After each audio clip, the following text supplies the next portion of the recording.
Assalamualaikum warahmatullahi wabarakatuh. Perkenalkan, saya Dr. Tia Sabrina, Magister Biomedik. Saya merupakan salah satu tenaga pengajar di bagian mikrobiologi Fakultas Kedokteran Universitas Sriwijaya. Saya akan menyajikan video pengajaran yang merupakan video pernyataan diri dosen dalam unjuk kerja Tridharma Perguruan Tinggi atau yang lebih dikenal sebagai PDD UKT PT. Pada video simulasi ini, saya akan menyampaikan materi tentang fokus. Materi ini merupakan salah satu materi yang diberikan pada blok 8 atau blok organisme patogen di program studi pendidikan dokter Fakultas Kedokteran Universitas Sriwijaya.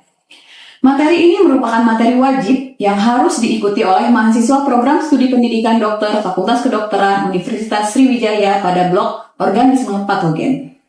Blok ini dilaksanakan selama 5 minggu yang terdiri dari 5 SKS.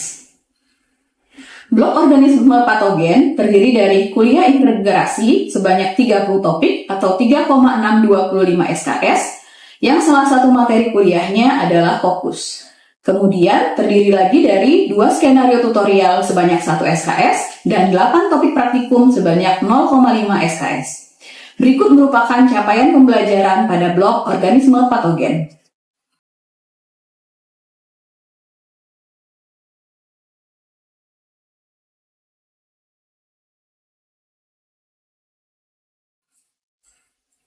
Adapun capaian pembelajaran yang ingin dicapai pada materi fokus adalah yang pertama, mahasiswa menguasai konsep teoritis bakteri berbentuk kokus. Yang kedua, mahasiswa mampu memerinci bakteri berbentuk kokus. Yang ketiga, mahasiswa mampu mengetahui cara menginfeksi bakteri berbentuk kokus. Yang keempat, mahasiswa mampu mengetahui jenis penyakit yang disebabkan oleh bakteri yang berbentuk kokus. Materi ini akan diberikan dalam bentuk kuliah dan diskusi dalam waktu 1 kali 50 menit. Pendekatan yang digunakan saat menyampaikan materi kuliah ini adalah menggunakan pendekatan DIA atau Delivery Interaction Assessment, di mana materi perkuliahan disampaikan kepada mahasiswa melalui metode ceramah dan interaksi terjadi antara dosen dan mahasiswa dalam bentuk tanya-jawab. Bentuk penilaian pada materi ini adalah berupa yang pertama formatif, yaitu dalam bentuk CPOF, daftar tilik, dan kuis. Kemudian dalam bentuk sumatif, yaitu berupa MCQ atau Multiple Choice Question. Salah satu referensi yang saya gunakan dalam pemberian materi ini adalah buku pemeriksaan mikrobiologi kedokteran yang merupakan salah satu penulisnya adalah saya. Berikut merupakan video simulasi materi fokus yang saya ampu. Bismillahirrahmanirrahim. Assalamualaikum warahmatullahi wabarakatuh. Waalaikumsalam warahmatullahi wabarakatuh. Apa kabar adik-adik semuanya? Baik, alhamdulillah. Baik ya, perkenalkan saya Dr. Tia Sabrina, Magister Biomedik. Saya merupakan salah satu staf di bagian mikrobiologi Fakultas Kedokteran Universitas Sriwijaya. Hari ini pelajaran kita atau mata kuliah kita adalah tentang fokus. Jadi mata kuliah fokus ini merupakan salah satu mata kuliah di blok 8 di mana saya yang mengampunya. Mata kuliah fokus ini mempunyai capaian pembelajaran. Yang pertama adalah mahasiswa harus bisa menguasai konsep teoritis bakteri berbentuk fokus. Kemudian yang kedua, mahasiswa mampu memerinci bakteri berbentuk fokus itu. Yang ketiga, mahasiswa mampu mengetahui cara menginfeksi bakteri berbentuk kokus. Kemudian mahasiswa mampu mengetahui jenis penyakit yang disebabkan oleh bakteri berbentuk kokus. Sebelum masuk ke materi, kira-kira kalian apa gambaran kalian ketika mendengarkan kata-kata kokus? Boleh? Kalau yang tahu silahkan angkat tangan. Ya, silahkan. Mungkin bentuknya bulat seperti kepompong, dok. Ya. Boleh, ya, bulat seperti kepompong. Tapi apakah kepompong itu bulat? Mari kita lihat ya. Ya, sebelum memulai pelajaran kita hari ini, untuk mengetahui seberapa dalam kalian paham tentang materi ini, saya akan memberikan pretest terlebih dahulu. Silahkan mengerjakan pretest yang ada tampil di layar berikut. Baik, sudah semua mengerjakan ya adik-adik? Kita lanjut ke materi selanjutnya. Jadi kalau kita lihat dari morfologi bakteri, yang fokus itu benar tadi seperti berbentuk bulat, tapi kalau dari bahasanya bulat, fokus itu artinya seperti buah ceri, jadi bukan seperti kepompong deh ya. Jadi kalau kepompong mungkin bentuknya agak oval ya, agak lonjong, tapi dia benar-benar bulat. Nah, bentuk dari fokus itu dia ada yang berbentuk diplococcus, artinya dia berbentuk buah. Streptococcus berbentuk seperti rantai, kemudian tetracoccus dia berbentuk 4 ya, kemudian Sarkina dia berbentuk seperti kubus, kemudian Staphylococcus dia berbentuk seperti anggur karena bentuknya yang tidak beraturan. Nah, dari kokus sendiri, dari bentuk kokus sendiri, kalau kita membaginya berdasarkan sifat pewarnaan gramnya, kita terbagi menjadi ada yang gram positif dan gram negatif. Untuk gram positif itu sendiri, kita lihat ada yang namanya Streptococcus. Masih ingat tadi Streptococcus bentuknya apa? Berbentuk seperti rantai. Staphylococcus berbentuk seperti anggur. Di mana Streptococcus dan Staphylococcus dia masing-masing akan bisa dibagi lagi berdasarkan sifat hemolisisnya, alfa, beta, dan gamma. Kalau alfa spesiesnya contohnya adalah Pneumoniis dan Viridan. Kalau yang beta hemolitikus itu Streptococcus pyogens dan Agalactae. Kemudian yang untuk gamma itu Enterococcus SPP, kemudian Enterococcus fecalis dan Enterococcus faecium. Kemudian untuk yang berbentuk seperti anggur tadi, dia ada Staphylococcus aureus, Staphylococcus epidermidis, dan Staphylococcus saprophyticus. Lalu kalau berdasarkan sifat gramnya, dia ada yang gram negatif, itu adalah Neisseria. Contoh spesiesnya Neisseria meningitidis dan Neisseria burgdorffi. Baik, sekarang kita ke fokus gram positif dulu ya. Fokus gram positif itu secara umum dia terbagi dari seperti yang bagan yang sudah dijelaskan sebelumnya, Streptococcus dan Staphylococcus. Apa yang membedakannya? Nanti dia membedakannya berdasarkan misalnya sifat dari sifat dari dia mengkoagulasi atau tidak. Nah, tapi karakteristik dari gram positif ini adalah dia non-motil atau dia tidak punya alat gerak seperti flagella seperti itu ya, dan dia tidak punya spora. Secara umum kalau kita lihat di bawah mikroskop dengan perbesaran 100 kali lipat, bentuk kokus, Staphylococcus dan Streptococcus itu akan berbentuk seperti ini ya, berwarna biru. Kalau yang Staphylococcus berbentuknya tidak beraturan atau seperti anggur, kalau yang Streptococcus tadi dia berbentuk seperti rantai dan berwarna biru. Nah, apalagi yang membedakannya selain bentuknya tadi ya, kita lihat adalah produksi dari katalasenya ya. Jadi ketika dia diberikan H2O2, dia akan menghasilkan O2 dan hidrogen peroksida. Kalau katalase positif artinya dia Staphylococcus, tapi kalau katalasenya negatif dia tidak membentuk bulatan-bulatan air seperti ini ya, jadi dia adalah Streptococcus. Jadi itu salah satu yang membedakan selain bentuk dari yang rantai atau bentuk anggur. Baik, sekarang kita membahas tentang Staphylococcus terlebih dahulu ya. Staphylococcus itu merupakan bakteri yang berbentuk seperti anggur dan dia banyak sekali menyebabkan penyakit ya. Jadi infeksi yang diakibatkan oleh Staphylococcus itu bisa menyebabkan penyakit abses, bisa menyebabkan infeksi pyogenik, di mana infeksi pyogenik ini bisa menyerang ke jantung namanya endokarditis. Kalau dia menyerang ke sendi namanya septic arthritis, kalau dia menyerang ke tulang namanya osteomielitis. Kemudian selain itu dia juga bisa menyebabkan keracunan makanan. Lalu penyakit yang lain adalah toxic shock syndrome. Kemudian dia bisa juga menyerang paru-paru menyebabkan pneumonia, lalu bisa menyebar ke aliran darah menjadi septikemia dan bisa menyerang infeksi pada sekitar luka operasi.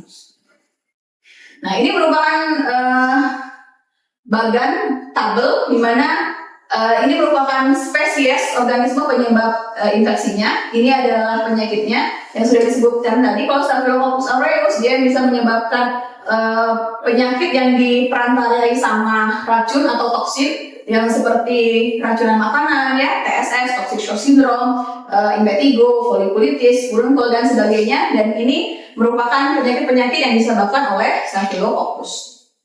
Nah, ini bedanya deh ya, beda antara Staphylococcus aureus, epidermidis, dan saprophyticus. Kita lihat mungkin yang lebih banyak berbeda adalah Staphylococcus aureus ya. Dia koagulasi positif, Kalau yang epidermidis sama saprophyticus dia negatif. Kemudian kalau dilihat pakai enzim gonuklease, dia yang aureus dia positif, epidermidis dan saprophyticus dia negatif. Kalau kita cobakan pakai antibiotik novobiosin, dia sensitif, yang ini sensitif, dan ini saprophyticus biasanya resisten.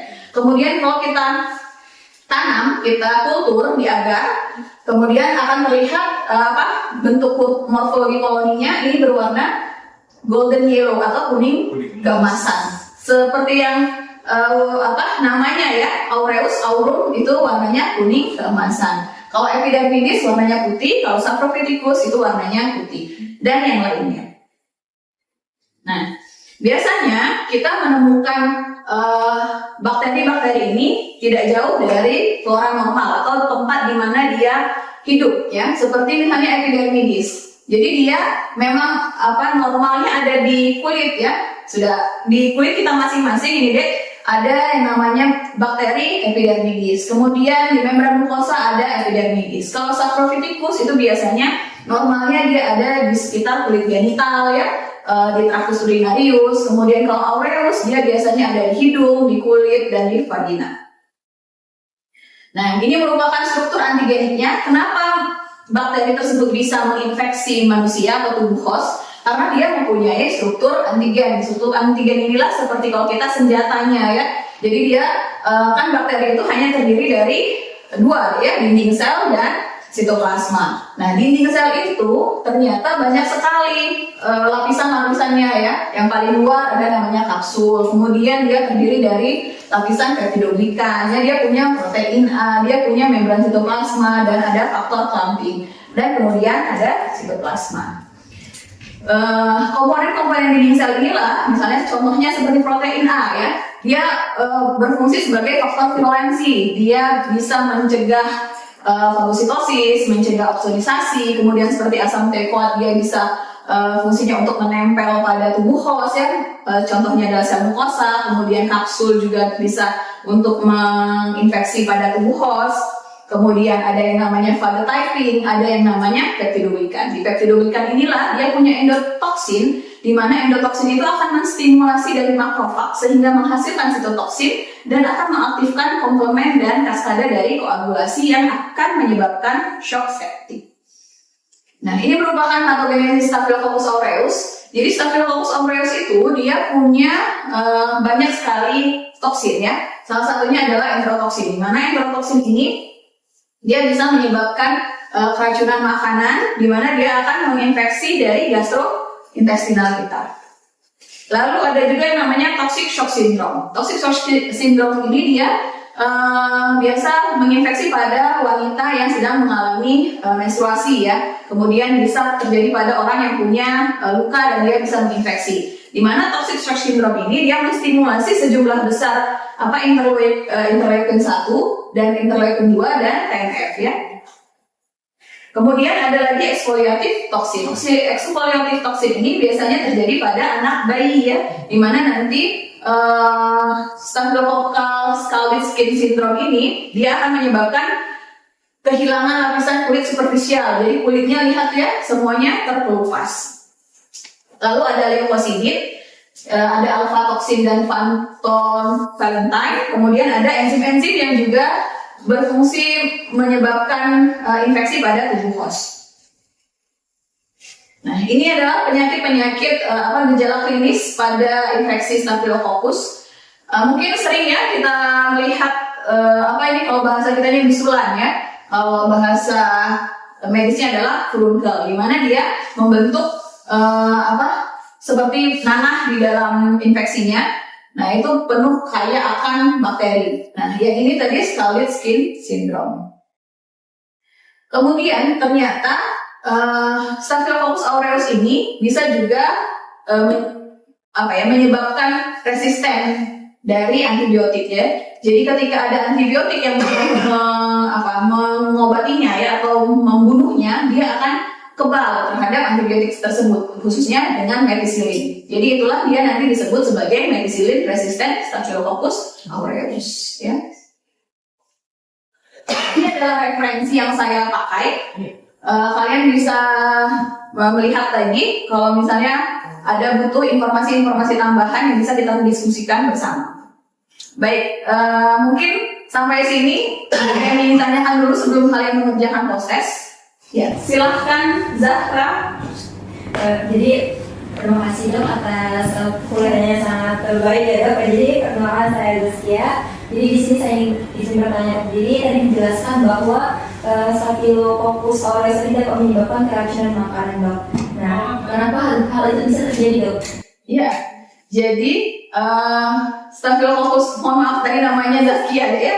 Jadi Zaskia, kalau kita lihat Staphylococcus aureus itu, dia tadi menghasilkan ada yang namanya enterotoksin. Nah, enterotoksin itulah ketika dia menginfeksi, bukan menginfeksi ya, enterotoksin itu si Staphylococcus aureus terdapat dalam makanan, dia mengeluarkan enterotoksin di makanan tersebut. Ketika makanannya tidak diolah secara matang dengan benar dan sebagainya, maka enterotoksin itu ikut masuk ke dalam makanan, ke dalam tubuh kita, di mana si enterotoksin itu akan tahan terhadap asam lambung kita ya. Nah, itulah nanti menyebabkan gejala-gejala gastroenteritis seperti misalnya mual, muntah ya, ada yang sampai demam dan sebagainya. Mungkin itu ada yang mau ditambahkan, Zaskia? Sudah jelas dok, terima kasih. Baik, terima kasih Zaskia. Ada lagi ya dari adik-adik? Ya, silahkan Nabil. Baik, terima kasih dok atas kuliahnya. Jadi perkenalkan saya Nabil. Ya, Saya silakan. bingung dok terkait kenapa Staphylococcus aureus bisa resisten dok. Ya, jadi Staphylococcus itu mempunyai, kenapa bisa resisten ya? Jadi Staphylococcus itu mempunyai sistem pertahanan tubuh seperti kita ya. Kalau ada yang menyerang, dia pasti akan membuat sistem pertahanan tubuh lainnya. Nah, Staphylococcus aureus dia akan terjadi mutasi gen, nama gennya adalah MECA ya. Nah, di mana gen MECA itu akan mengubah PBP. PBP itu adalah protein binding protein, di mana kalau misalnya ada protein binding penisilin, di mana ketika ada antibiotik yang akan masuk, biasanya dia akan berikatan di situ dan dia akan bekerjanya di situ. Tapi kalau ada gen MECA tadi, PBP ini akan berubah menjadi PBP2. Nah, PBP2 ini akan resisten, akan kebal kalau ada penisilin yang mau berikatan, dia tidak akan mau berikatan. Nah, disitulah kenapa dia bisa terjadi resistensi antibiotik. Mungkin dari situ ada yang ingin disampaikan lagi, Nabil? Nah, sudah dok. Oh iya, baik. Terima kasih atas pertanyaannya adik-adik semua. Untuk mengetahui kepemahaman kalian tentang materi yang sudah saya sampaikan, mungkin kalian bisa lagi melakukan post test, di mana post test ini untuk melihat seberapa dalam kalian melakukan pemahaman terhadap materi yang sudah saya berikan. Ya, silakan dikerjakan adik-adik semua. Ya, terima kasih adik-adik. Sudah kita lakukan hasil post testnya, ternyata lebih baik dari hasil pretestnya semua. Alhamdulillah, pemahaman kalian akan materi ini meningkat ya. Semoga nanti bisa terus diaplikasikan di klinisi dan di praktek kalian sehari-hari ketika kalian menjadi dokter. Mungkin di materi kali ini itu saja yang dapat saya sampaikan. Ada beberapa hal lagi mungkin terkait materi ini yang mungkin kalian butuh diskusikan, boleh diskusikan dengan saya, baik itu di luar perkuliahan ataupun di luar perkuliahan. Terima kasih atas perhatian semua. Saya ucapkan Assalamualaikum warahmatullahi wabarakatuh. Waalaikumsalam warahmatullahi wabarakatuh. Terima kasih. Sama. Demikianlah video simulasi pengajaran yang telah saya buat sebagai bentuk pernyataan diri dosen dalam unjuk kerja Tridharma Perguruan Tinggi atau PDD UKT PT. Terima kasih. Assalamualaikum warahmatullahi wabarakatuh.